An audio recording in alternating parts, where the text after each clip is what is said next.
joining us this evening. I'm Janae Williams-Smith. I am with eHoldings for the consultant team. If you haven't had a moment to either scan the QR code or to complete the survey in the back, we're just going to ask that you take a few moments to do that with us before you leave this evening. That's going to be valuable data for us to gather as part of our planning process. I'm going to ask Harmony to come up and do a welcome really quickly, and then we'll walk through some really quick housekeeping and get started with the presentation. I forgot about that part. I was totally in audience mode. Hi, I am Harmony Lloyd. I'm the Vice President of Planning and Innovation at SMART, and I am the co-lead on this Smarter Mobility project. My other lead is Danny Whitehouse. He's the Vice President of Paratransit and On-Demand Services. So we represent a wide array of the services that SMART offers, and we're really looking to the public to help us figure out what the next 3 to 5 years look like. We are in the mode that we are ready to expand, that we want to make sure that everyone feels like they are getting served, and so and that we work in conjunction with our community partners so that our services are really complementing each other and building on each other when we need to. So we have brought in Michael Baker International as our consulting team, and they are working with us and leading these public engagement sessions. This is the 8th session we've had, so we've been all around Metro Detroit working and talking to people, and it's been very enlightening. It's been amazing. Each meeting, I would say, has a little bit different personality and their focus and the things they care about, and so that's really eye-opening to us to be able to hear people's different perspective based on what their community needs. So with that, I will turn it over to Janae, and she will get you started. A few things, some safety moments and housekeeping. The restrooms are on your way to the exit. Most importantly, we are going to have a quick Q&A session right after the presentation. So if you have any big picture questions about the presentation, information you heard, that's the perfect time for those questions. Immediately following that, I don't know if you noticed on your way in, we have those 2 circle tables in the back with a map. We do want to have the opportunity to discuss with you places where transit serve very well, challenges in transit service, and then a little bit deeper discussion about those survey questions in terms of your transit preferences. And so that's an opportunity for us to kind of talk around the table with one another in terms of what was necessary to move this planning process forward. So those are the big key takeaways. I'm going to turn the meeting over to Arian Franklin with Baker to conduct the presentation. All right, good afternoon, everybody. I'm Arian Franklin, again with the consultant team. And there's a little bit about our team. It's Michael Baker International, eHoldings. You met Janae, she's the deputy program manager. And then our third firm is Banesh. They're helping us out with some of the very specific microtransit requirements, and we'll talk about microtransit as we go through this presentation. This is a really nice sized group, so we can have a conversation, right? So if I go too fast, just let me know. We'll slow down. Here's our agenda for today. We're going to talk about what the program, the Smarter Mobility program is. We're going to talk about why we're doing that study now. We're going to talk about what comes next. And then we're going to have some activities with you to try to find out what exactly you want to see. All right, so what is the Smarter Mobility program? Again, many of you know that SMART launched a number of microtransit pilot zones. They call them flex zones back in 2021.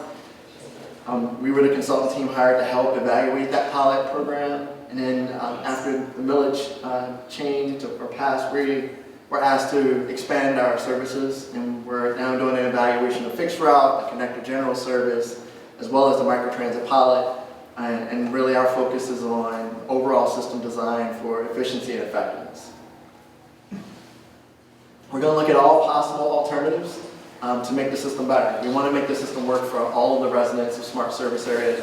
We'll talk a little bit more about that as we go through. But really important to this process is this moment that we're having right now.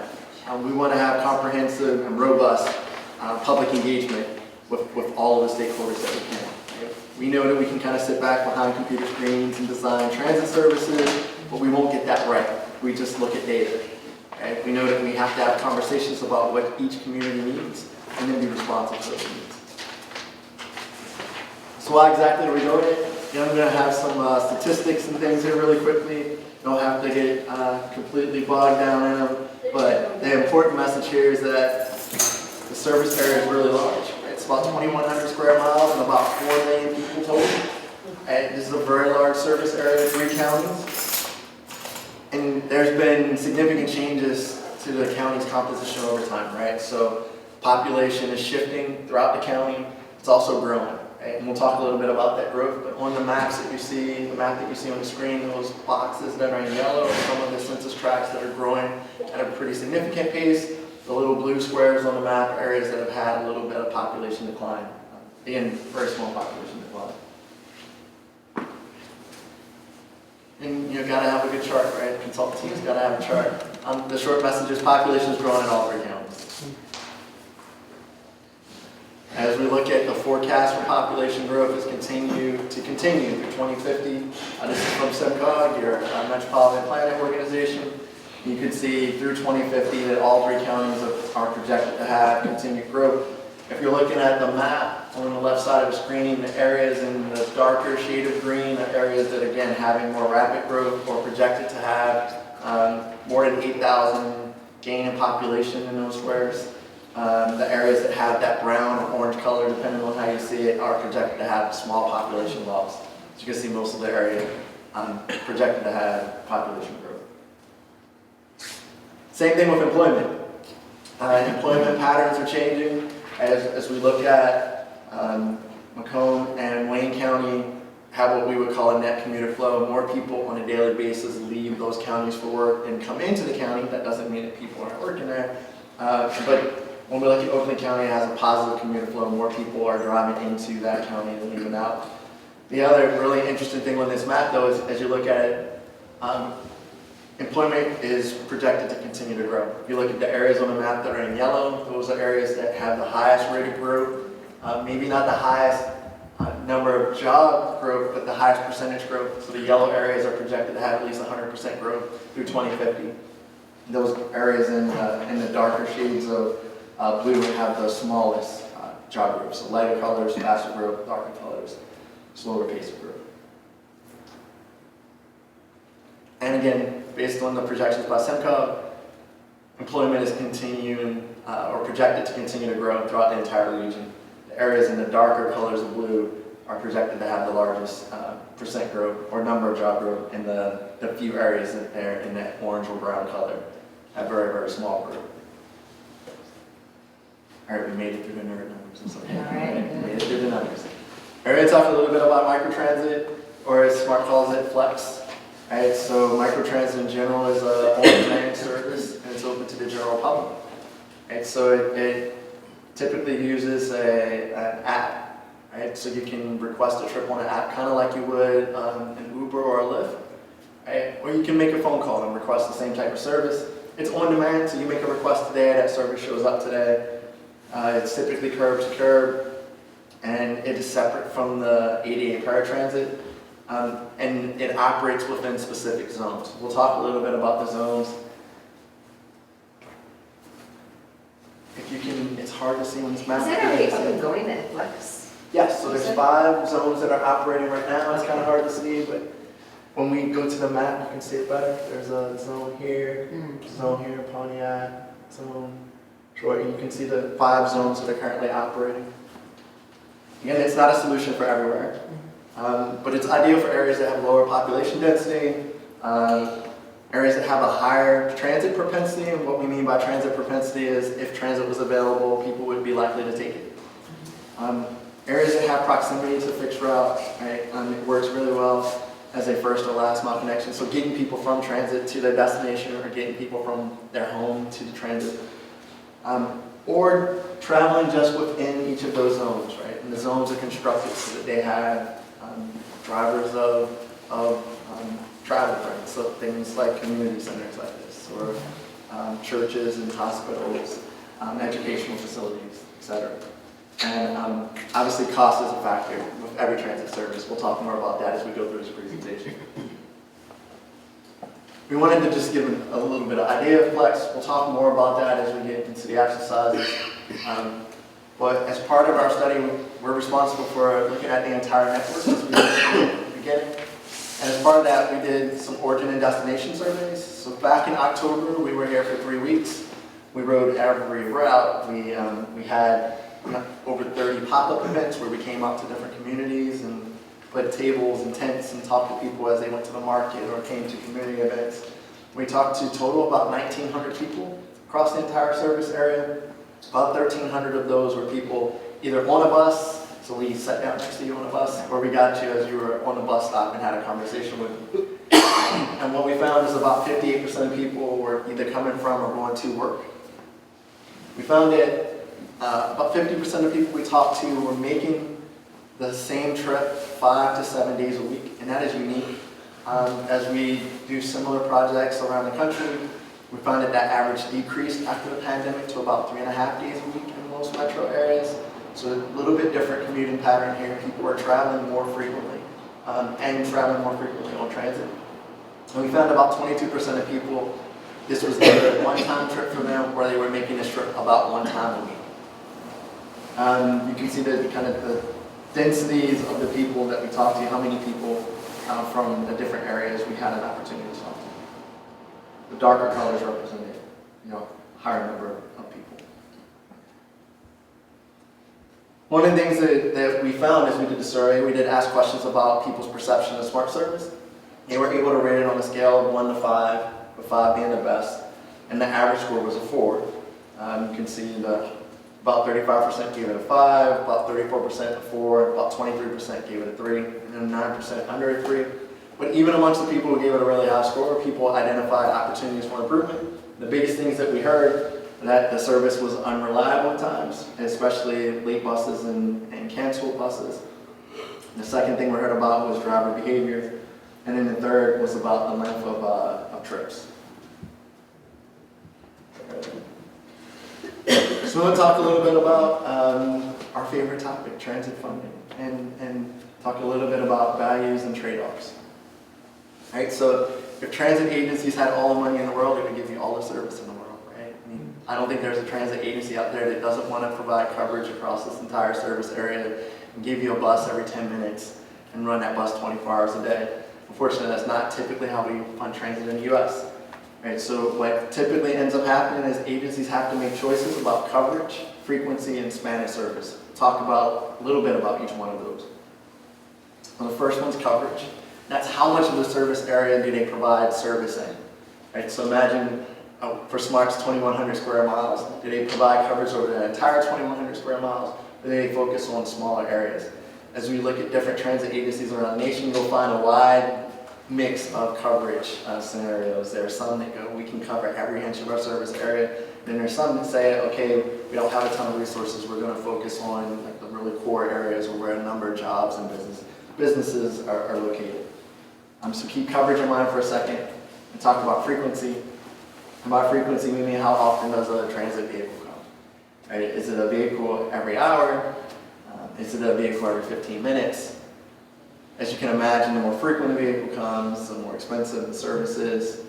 So you can keep coverage and frequency in mind. And then the last thing is span of service. That's how many of the 24 hours in a day do we provide service.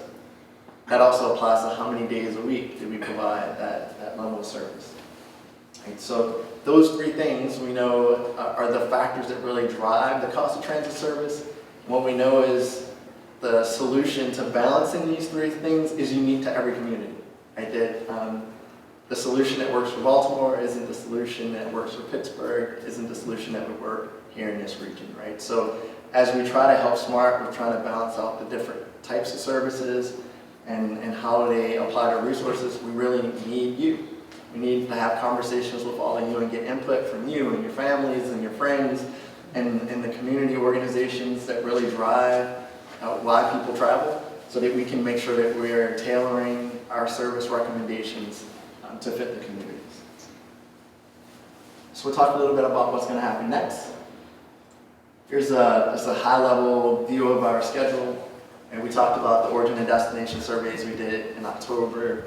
And in November, we published an existing conditions report. That report's available on the project website. And what it really focuses on is what does the system look like today and what do the communities look like today. In December, we came back and we did survey focus groups. So the same people that we talked to back in October, we brought a subset of those people back and asked them some very specific questions. We were able to kind of dig in a little bit deeper on several topics.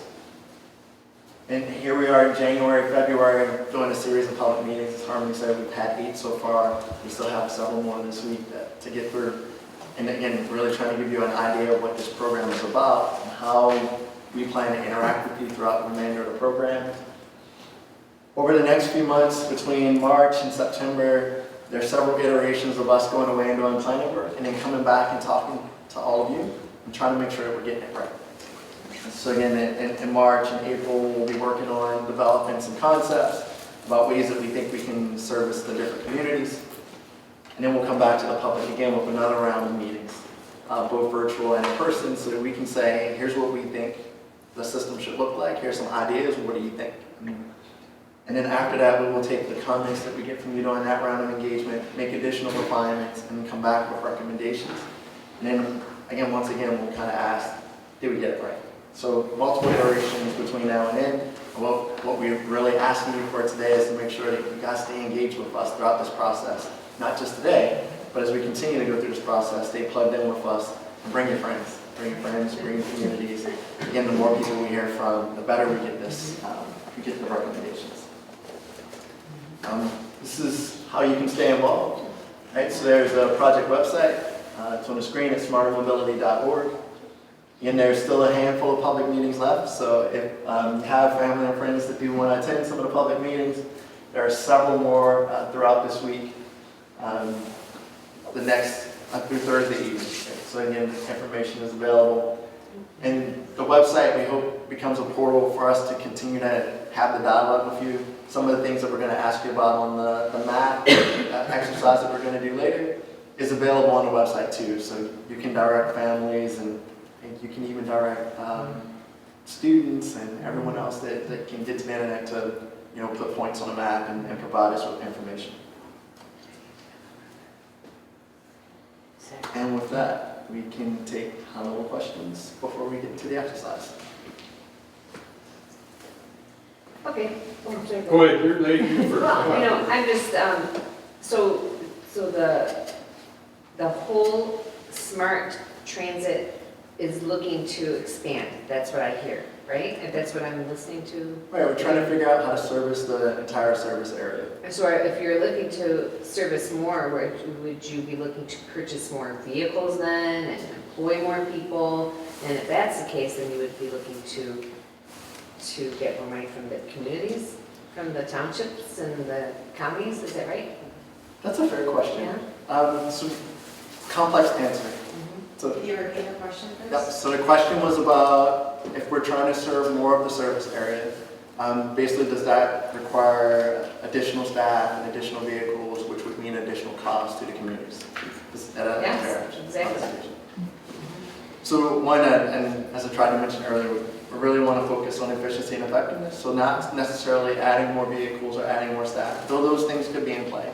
What we really want to figure out is how to make the best use of the routes and potential new service areas, right? So we want them to be efficient and effective. You can imagine that at times, any system that gets designed over time maybe not meet 100% the needs of the people, right? So that's why at times you may see a vehicle that may not be as at capacity as it could be. Or maybe their service is provided in an area that's not as populated as it was before. Some of those small areas that we talked about have changed. Maybe their service is offered there that could be relocated or reallocated. And then there's different ways of providing service, right? So maybe it's service with a smaller bus instead of a large bus in some areas. Or it's the microtransit service that I mentioned instead of a fixed route service. So there are some ways to be more efficient. So while the service may expand, it may not cost more money at all.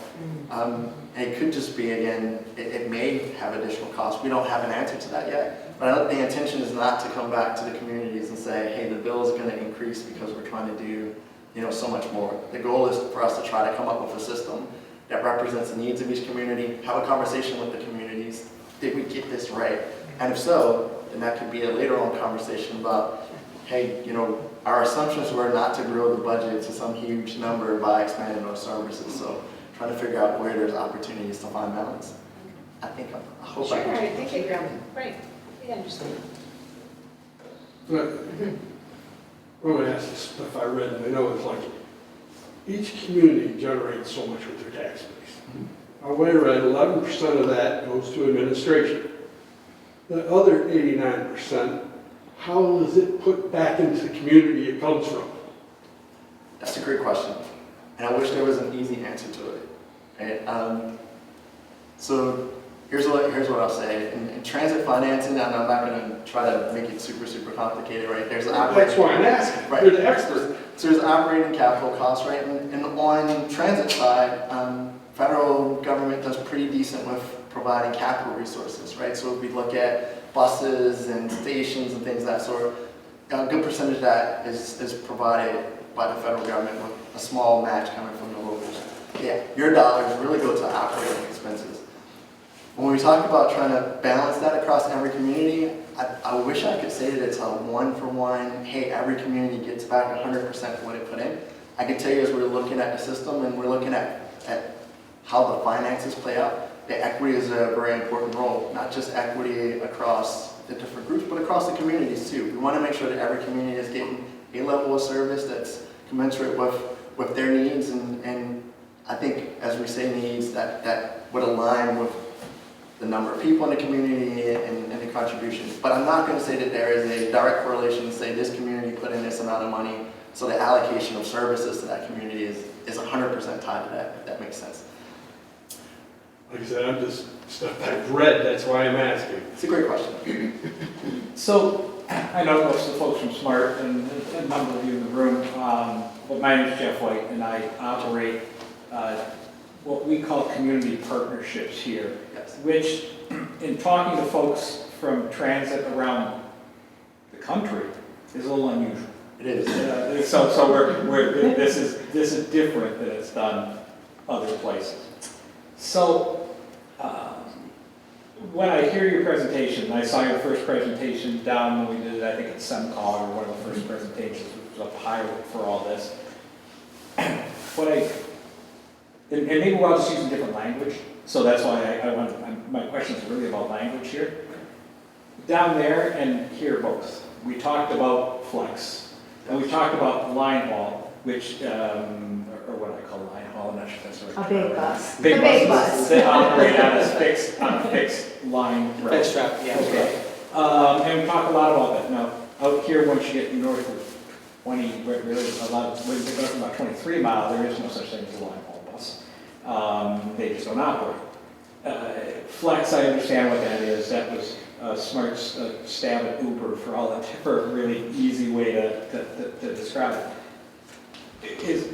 So, one of the things I said downtown when I was there, and I'm going to say here today, is I'm not aware that there have been any focus groups, meetings, done other than us attending these with the community transit partners as a group. Now, believe me when I say, your folks, Bernard and Harmony, they've kept us up to speed on this, but I just didn't know if you had done any specific focus with the NOTAs of the world, and the Richmond Lennox and the Stars and all that. And if you have, I admit I pulled a lot of different directions that I wasn't aware of. So I'm wondering if that would be a good part of this process. That's a great question. I'll start and then I'll hand it over to Janae. We actually did have, we've had 2 meetings with those groups as well as some one-on-one meetings with each one. So we actually went to NOTA and WOTA and OPC. We had face-to-face meetings with them. And then we did have a virtual meeting with all of the providers. We reached out to every single one of the 70+ community providers and asked them to attend a meeting. I think we had about 20 to 30 that joined in. So we did have that first round of that. We're not finished with talking to community providers, so there will be more opportunities. I'll stop talking and let Janae. Also, the invitations came from smartermobility.org, so it could have went into your spam. I know they've done that with me because it wasn't from a person, it was from the project, it was a general email. But I did go back and check, and you definitely were invited, so. I believe you with the other 50 or so emails I get a day. Yes. I guess I And I can get question that, that, but for sometimes sure. when I get it from a general email, Yeah. it either doesn't come through or it, or it's just something I simply don't have time to look at everything that looks like an advertisement to me when it comes through. Yeah. So two things. One, I think that moving forward, I can personally send you an email, you can put me on your safe sender list, follow up with a call. But I think what was really valuable in those conversations is, to your point, is one, they were happy that we were having them. They provided us a significant amount of input that we were able to use in the planning process, and they want to continue to be part of the process. So I think it was a great first step to starting that conversation.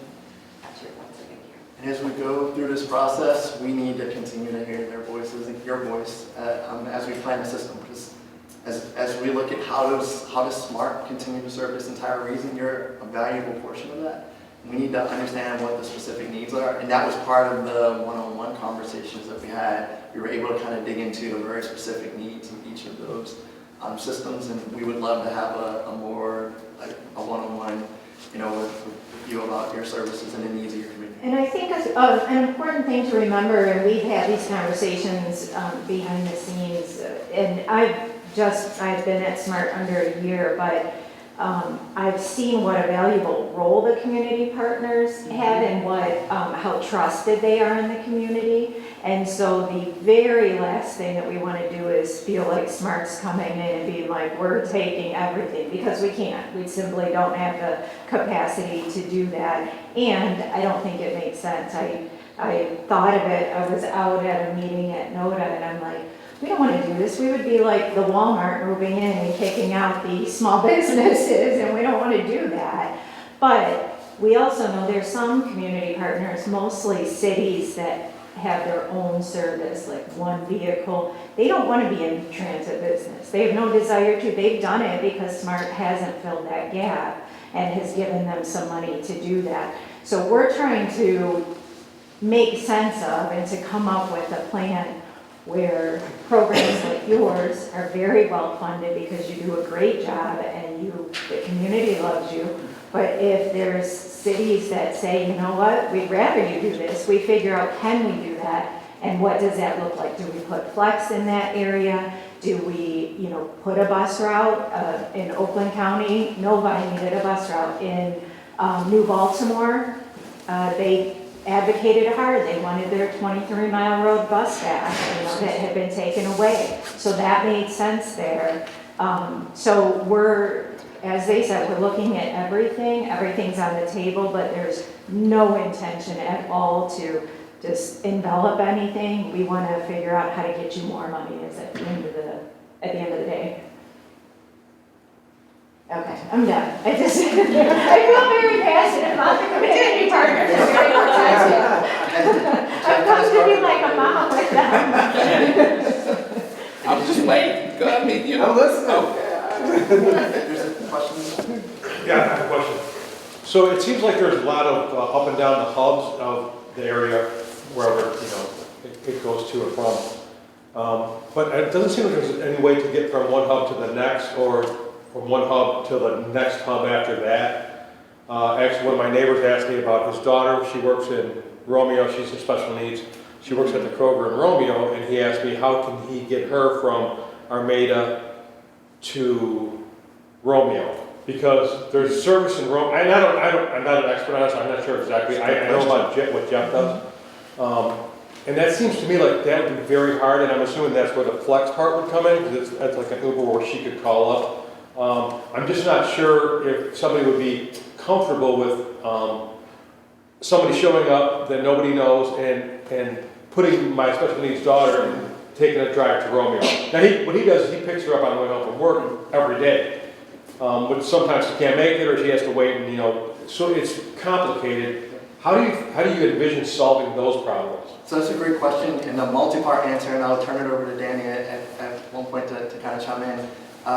So you asked kind of a general question as well as gave us specific examples. So I'll talk about the general first. In terms of flex, So Smart actually has branded vehicles, so it's not like an Uber where you're trying to figure out, is this my vehicle or not, right? So it is branded, you can clearly tell it belongs to Smart, it has flex on the side of it, and it is clearly a transit vehicle, right? You can tell what the service is. There's an app, so if you do use the app, again, you can kind of confirm that the vehicle that's coming, again, not only is it branded, but you can see it's your trip that's coming. So, and it is operated by your transit provider. It's not being operated with a bunch of independent contractors that, kind of have their own model.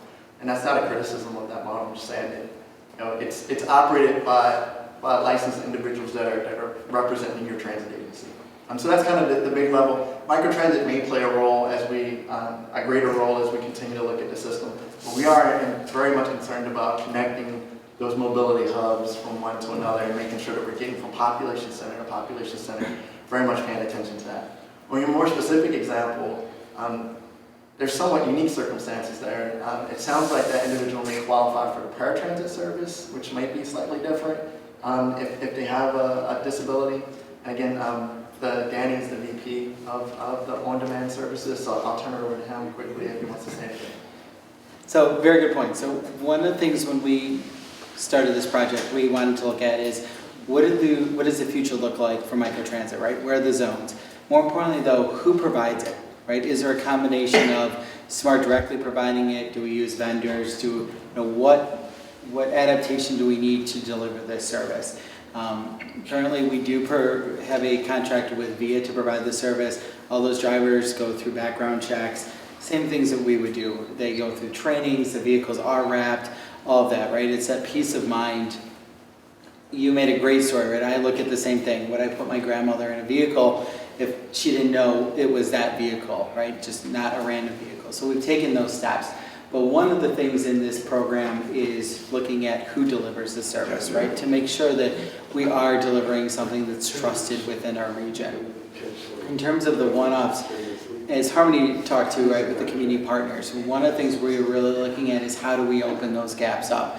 Because you have Jeff White who's servicing 11 communities and is doing a wonderful job, and then the origin may be in Jeff White's community, but the destination may be in Star's community. So how do we expand just that regional platform? And Harmony talked about that a little bit down, in the southern area where you have different levels of service, and how do we make that more of a regional platform? That's also part of this and other studies that we're doing. So we are aware that there are, origin to destinations that may fall under ADA complementary service or on a fixed route. There's other adaptations that fall under what Jeff does, right, demand response. And how do we really deliver the best product across the entire service area? And coordinate between communities. Yeah. We're doing a lot of work behind the scenes to work with the communities so they better can talk to each other through even use of scheduling software. Yeah. Everybody using the same scheduling software so you can see when a trip crosses city lines or crosses. It's definitely complicated and specialized, and it seems to me that it would be a huge hurdle, and especially for my friend, it's actually my boss, and his daughter. The problem is that he's willing to pick her up all the time, and this is sort of outside of this anyway. He's willing to pick her up, he doesn't mind it, he actually loves it. But sometimes he can't. He has to stay late at work, and Yes. she's calling him every 5 minutes, Dad, pick me up, Dad, pick me up, Dad, pick me up. So I know you can't zoom in on that specific issue, and he found out I was coming here, and this was a question he asked me to bring up. But those actually come up more than you would imagine. Right? Sure. You have somebody who goes to dialysis, and they get done late or they stay late on the chair, and whoever's going to pick them up is now impacted by all those. And that's why the flex microtransit model has been successful. We see where riders use one service type to get to a place and use more flexible options coming back because maybe they're grocery shopping or they're going to somewhere where they don't know how long they need to be there. Right. This is a great use case of that. Does she need to stay later? There's a rush that comes in and they keep her later at work. All those things are changing on the fly. So we need to find what variable works in all of these regions, and that's how we become successful. Question, how does the flex service differ from Jeff's shuttle service? That's a great question. So flex is more of the Uber and Lyft on-demand type, right? The goal is you have enough vehicles in that zone that it can constantly move over turn people over by taking trips on demand, right? So it's Jeff, less scheduling And time. it's- exactly, yes, it's less pre-scheduling. Now, there's an adaptation we can do both, but it's really effective most when you have zones that are concentrated in areas, and you can use the kind of the spoken hub that you were talking about. How do you get from hub to hub, right? That's another way to move. Is that even conceivably practical though in rural areas? You know, it doesn't seem like density would be there for flex service, just like kind of Uber from here, you know, you're gonna be waiting a while. It's waiting a lot, right? And, well, and that's where the zone creations really come in, is where is the population, where are they going, how do we create these zones, how do we deliver those vehicles, right? The hardest part is as you have a larger area, the vehicles can be pulled to one area or another. So when you concentrate that service area more and use more of a spoken hub type model, then you can deliver a better product. So we've seen it in Battle Creek, and we've seen it in other places where it's working in different formats, different service city types. Thank you. Thank you. Thank you. Thank you. If there are any more big picture questions, I'm gonna ask, out of respect for your time, if we can migrate to the back, we do have some additional questions for you guys around the mapping in terms of locations and places that you wanna go. I promise we'll